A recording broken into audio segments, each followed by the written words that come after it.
intestino medio.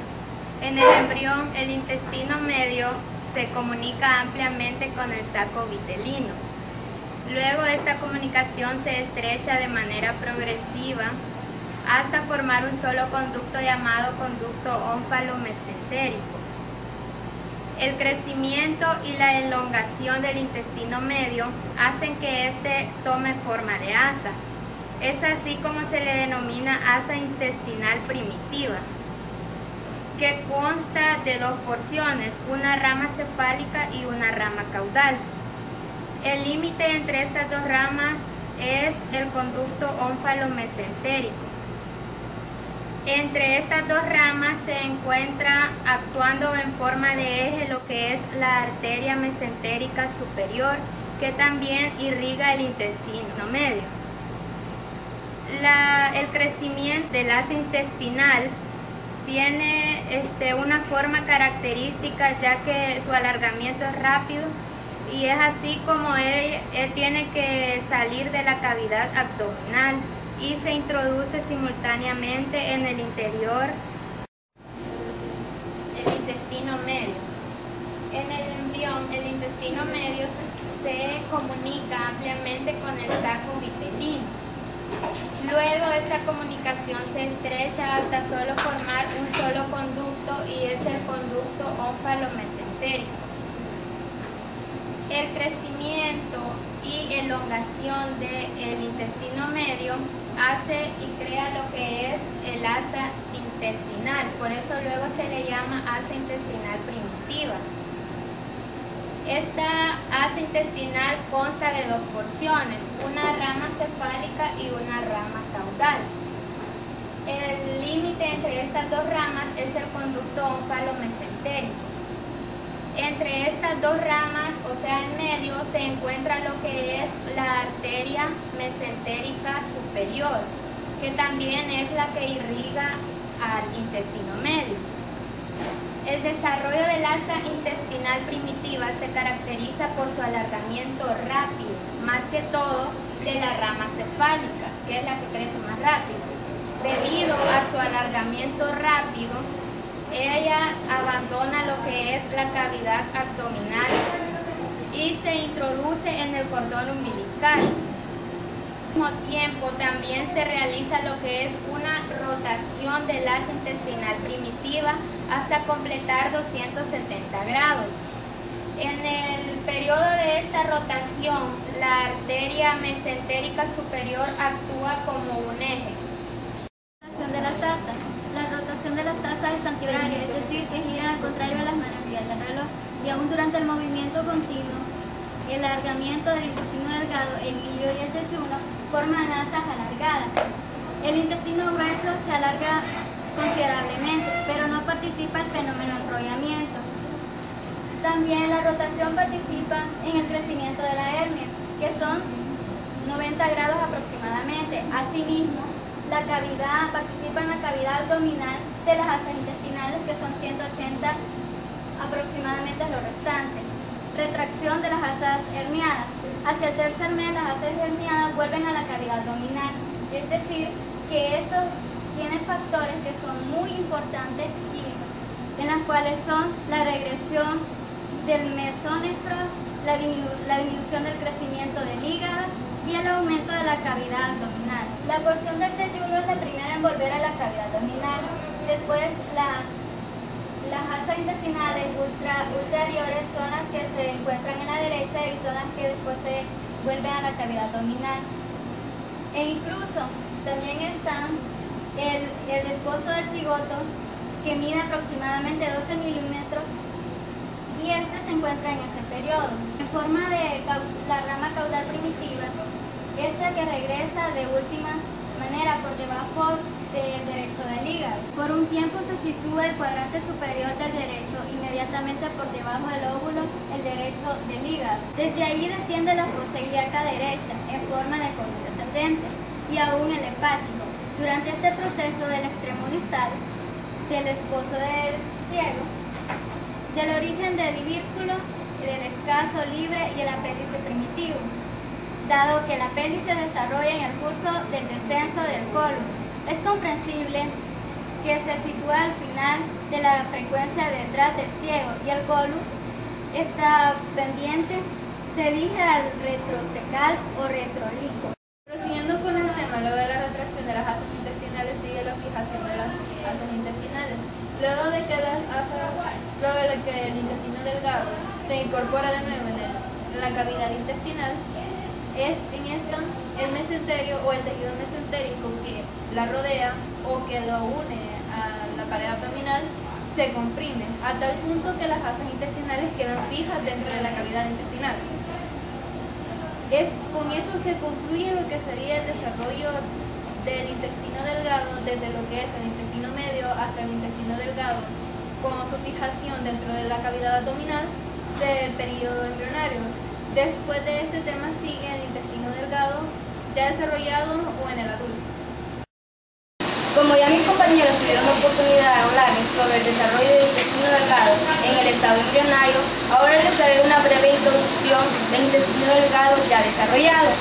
El intestino delgado es un órgano tubular largo donde se dan los procesos más importantes de digestión y absorción de los nutrientes. Solo su longitud ya provee una enorme superficie para la digestión y la absorción. Esta superficie incrementa por la presencia de pliegues circulares, vellosidades y microvellosidades.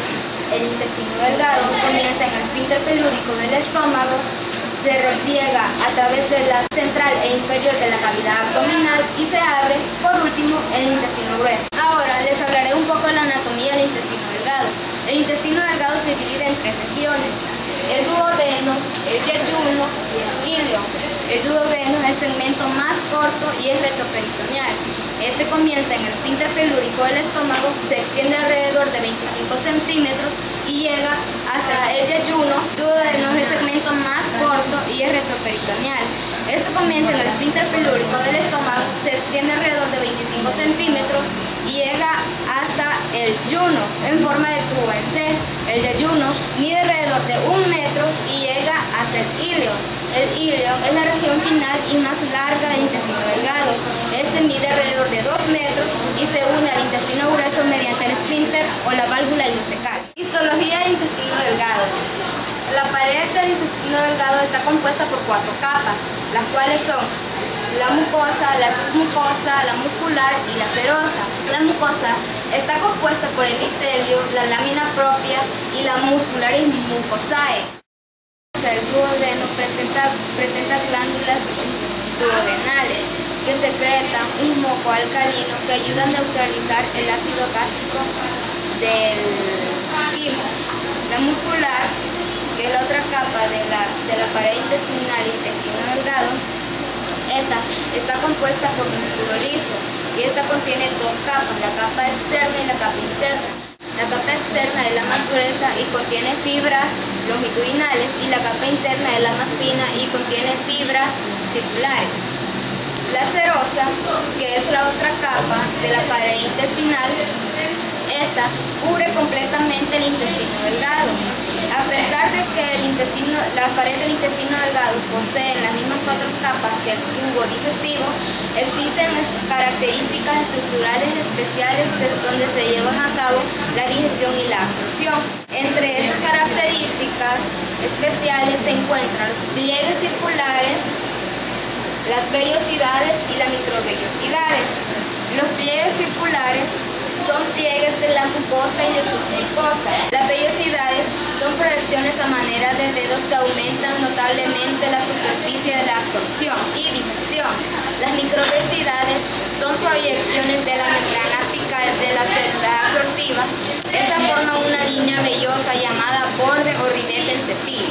Ahora les hablaré un poco sobre la función del jugo intestinal y el ribete en cepillo. Hay alrededor de 1 a 2 litros de jugo intestinal, un líquido amarillento que se secreta cada día. El jugo intestinal contiene agua y moco y es ligeramente alcalino.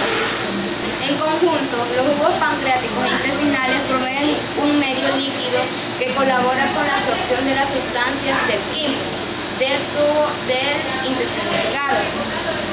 Las células absortivas sintetizan diversas enzimas digestivas llamadas enzimas de Rivette o en cepillo. De las células en Rivette en cepillo se encuentran 4. Las que se encargan de la digestión de hidratos de carbono está la delta-dextricina, la maltasa, la sacarasa y la lactasa. Otras encargadas de la digestión de proteínas son llamadas también peptidasa, que está la aminopeptidasa y la dipeptidasa. Y otros dos tipos de enzimas que se encargan de la digestión de ácidos nucleicos, nucleosidasas y fosfatasas. Para continuar con el tema, les voy a hablar acerca un poco de la digestión en el intestino delgado.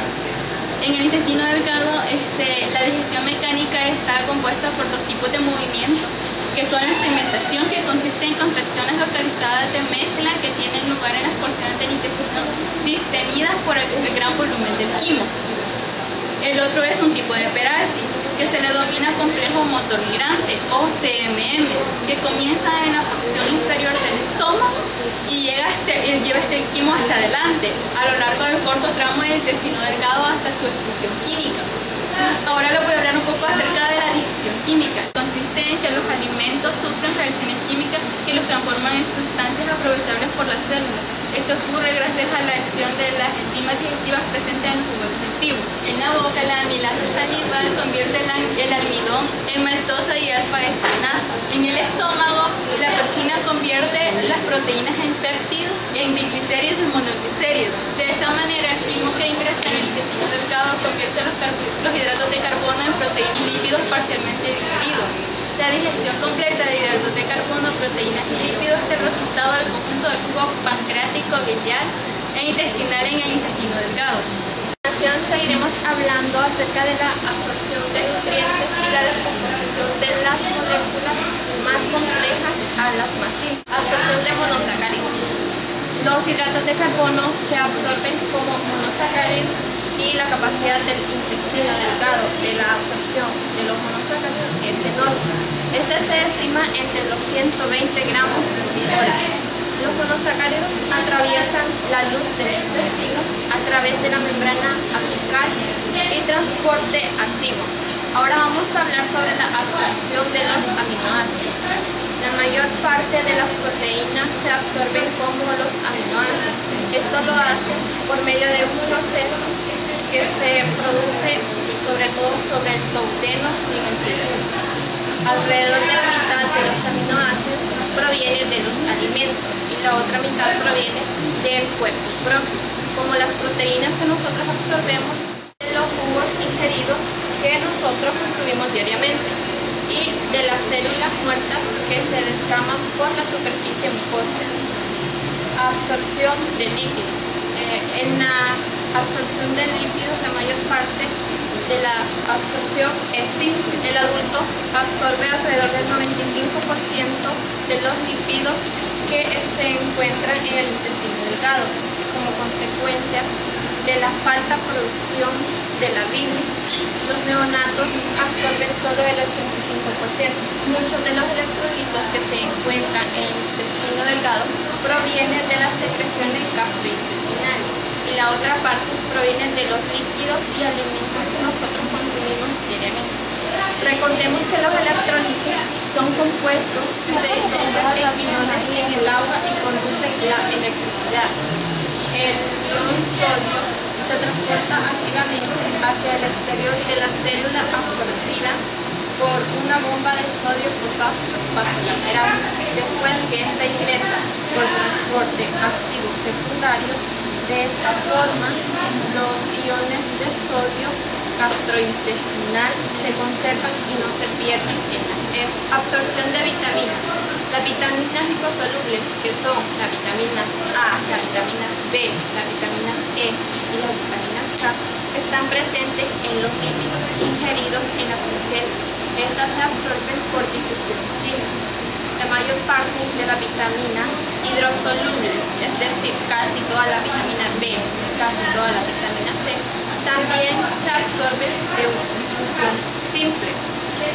Mientras que, sin embargo, la vitamina B2 se combina con el factor intrínseco que es producido por el estómago y de esta forma se absorbe en el ileón y se transporta por un transporte activo efectivo. El volumen total de la cantidad de agua que deberíamos de ingerir en nuestro intestino delgado está alrededor de 9,3 litros por día. Esto se comparte en dos. El 2,3 proviene de la ingestión de líquido y alrededor de 7 litros proviene de las secreciones gastrointestinales. El intestino delgado es el que más absorbe agua, ya que este absorbe el 8,3 litros, lo demás atraviesa por el intestino grueso. Solo el 0,9 litros también lo absorbe, alrededor de 0,1, es decir, 100 mililitros se excretan diariamente por las heces. Toda absorción de agua en el tubo digestivo se produce por osmosis desde la luz del intestino a través de las células absorbidas y hacia los capilares sanguíneos. La absorción de agua depende de la absorción de los electrolitos y la absorción de nutrientes que mantienen el equilibrio osmótico con la sangre.